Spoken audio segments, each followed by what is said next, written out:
over to the UFC. What a card this weekend. A stacked card that Dana White made.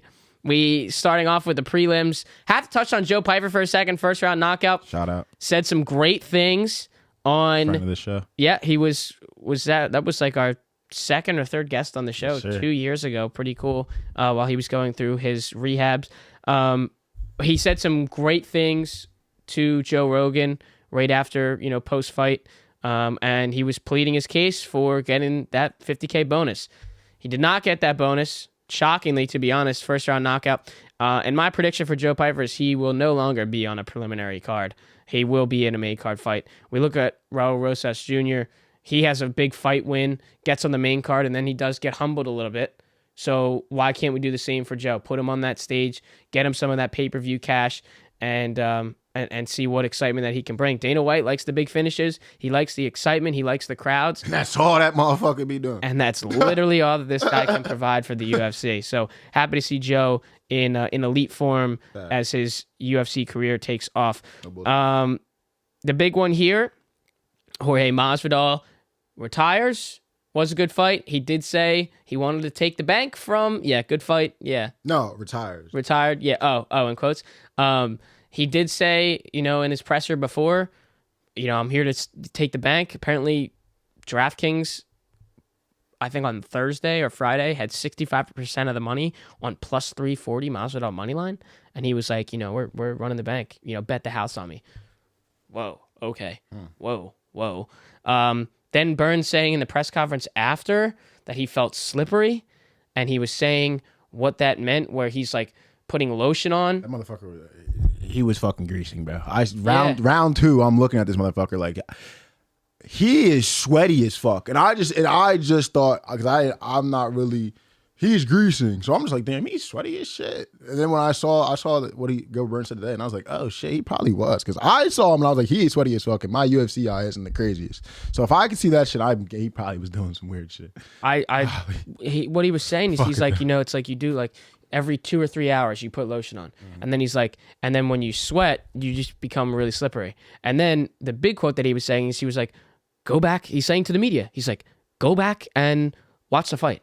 Right. You can see how he's glistening because of the sweat. That's what I'm saying. And I'm reading the comments on these clips and on the replies, and a lot of them are like, yeah, like Burns wouldn't lie about that shit. Nah, he wouldn't. Oh, okay. Nah, he wouldn't. Which was weird. Kicked his ass though, but I don't listen. Masvidal has fought a lot. 20 years, man. It's a lot. But like, I got like shades of like the Triple C retirement when he just like final fight. He was like, oh, I'm done, man. I'm just done. Like there's like no emotion or anything like that.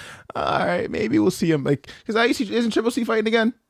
So there we go. But I don't think Triple C had 50 fights or 20 years under his belt. So correct. Two different things. Masvidal could have been way past it. He could have been in his head retired 6 fights ago. All we know. So he could be done, but. Good fight. See Gilbert Burns win that fight. I had him in a parlay. The parlay was Gilbert Burns and Alex Pereira. No way. After Gilbert Burns won, I cashed out. I just had a gut feeling that was smart play. That was just I just didn't like it. Didn't like it at all. And then we got to the main event. And well, I do want to touch on the touch on that fight, but that's why on Holland dominating as well. Big shout win. out Kevin Holland too, going down in weight class, which was good for him because I mean, motherfucker, I've watched. So he had a fight that was on like the ESPN Fight Night. It was like a Friday Night John. I watched that, and then I watched his last fight and this one. Motherfucker is nice on the ground. I didn't know how nice he was on the ground. Like he really is. Like I'm spicing, but it's like that when you see a long motherfucker. Like I don't know how tall Charles Oliveira is, but like I just see like his long ass like just spidering around people. It kind of reminds me of that shit. He's nice on the ground. So now he's not just auto getting taken down by guys who are fucking just way more bigger boned than him originally. Now he's back down to his weight class. I think he's gonna be nasty down there. Like Kevin Holland, my guy. That was a dominant win, dominant victory there. And like you said, then we go to the main event. Sheesh.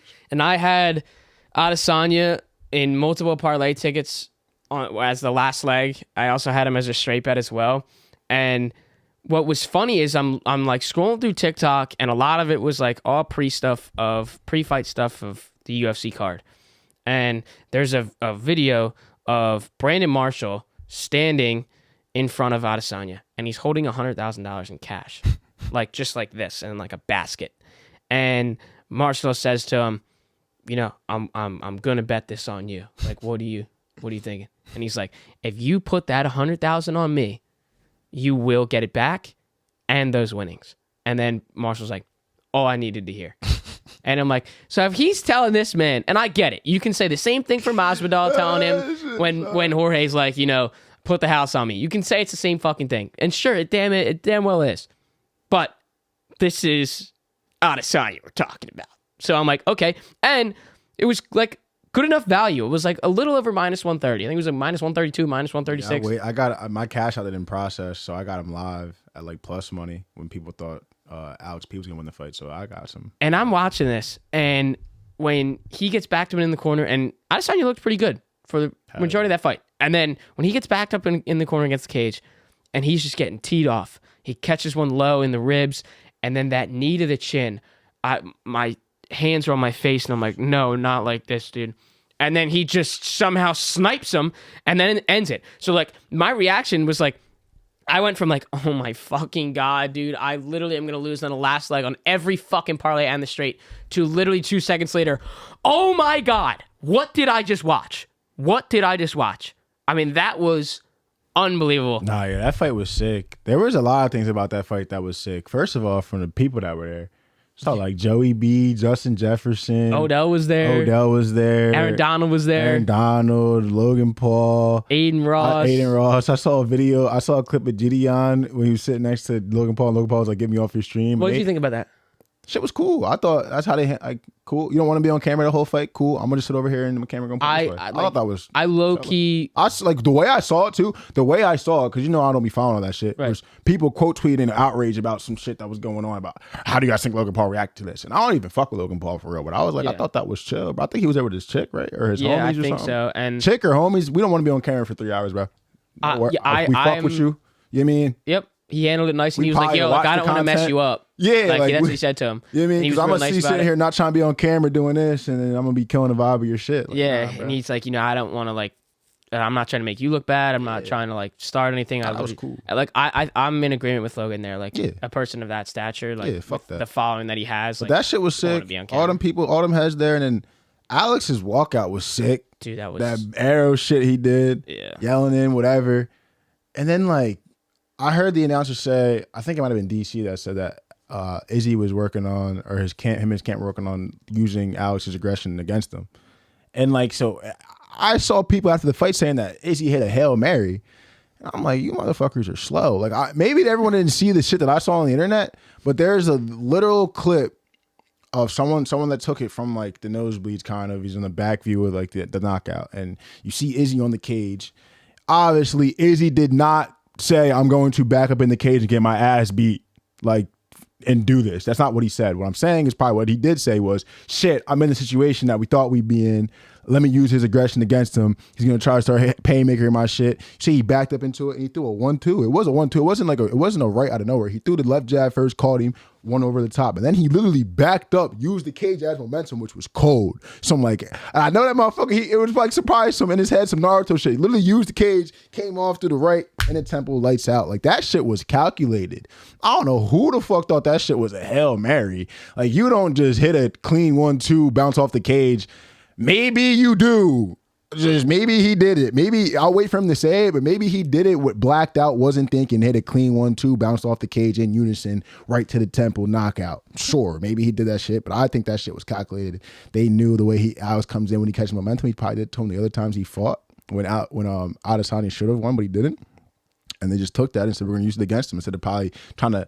I didn't go back and watch the old fights, but maybe in the past he's in those situations he clinched up more, trying to not throw back, because you don't want to open up to a guy like Alex because he will rock the fuck out of you and knock you out. So they probably were like, let's play more safe, and they saw some things like, nah, let's use this aggression against him. Next time he pins you in the corner, throw a little 1-2 back at him, see what happens, and it's probably how it went. Well, how about at the end when Adesanya gets the win? I wasn't understanding it, but he like just fell right over. That like, was so funny. And I like wasn't understanding like why is he doing that? I know you got a lot of adrenaline, but like you literally just like sacked yourself. Like you can fucking hurt yourself. And then he gets up like that crazy. I don't know what you call that, but how he like jumped up like that Bruce Lee shit. Yeah, like not using his hands. And then the story came out on what that was, and he explained that in the presser where Alex's son in 2017 when he knocked him out, his kid did that. And then he and you see the video, and he points at his kid, and he does it right back to him, and he falls right back at him. And then, I guess that was maybe his walkout that he mocked when he got him, and he does the arrow right back at him right on the ground. That was unbelievable. What a way to end that, that insane card. See the clips of them two now, like shaking hands, making up, talking, saying, I'm going to visit you down in Brazil and train and all that shit. That's what makes fighting beautiful, man. Well, and they were asking Pereira about, the fighters in that class, and they were like, naming them, and it's like, say one word for all these people. So they're going through all the guys on in that class, and then when they get to, and somebody's saying like respect, somebody's saying, like terrible, whatever. And when you get to Adesanya, he's like warrior. I'm like, the respect is there. He's ran through the entire top 5. The respect is there for Adesanya, and I think Alex probably goes up in weight class, right? Probably goes up to 205.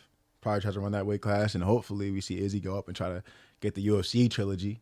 Probably, what was that, their 5th? Would be their 5th fight, but run the UFC trilogy, that'd be cold. Because Alex be looking skinny. Yeah.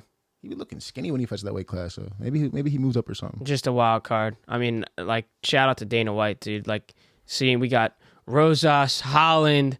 I mean, we had Piper on the fucking preliminary card, and then you have Adesanya, Burns, Masvidal. What a card! The stars were definitely out. Just can't wait till the next big event comes.